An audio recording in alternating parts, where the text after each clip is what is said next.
So people are still talking about that overthrow 6 runs incident in the Cricket World Cup final, which basically handed England the title. And with information now emerging that England should have gotten 5 runs instead of 6, and that it was number 10 batsman Adil Rashid who should have been on strike instead of Ben Stokes for the last 2 deliveries.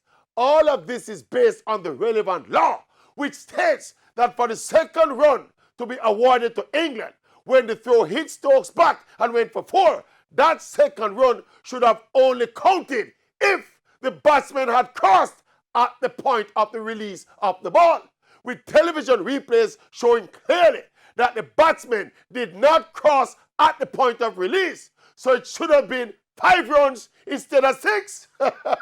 So with New Zealand losing the game and the World Cup title by the thinnest of margins, basically because the 2 on-field umpires, as well as the 3rd umpire, with all his technology, all of them made the wrong call.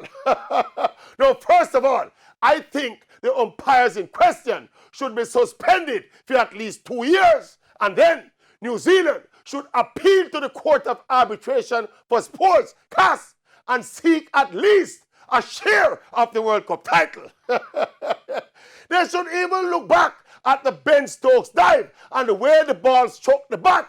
Was it really accidental? I think this is a perfect case for CAS. Yes, not a case for CAS, but a perfect case for CAS. I think so. Watch it.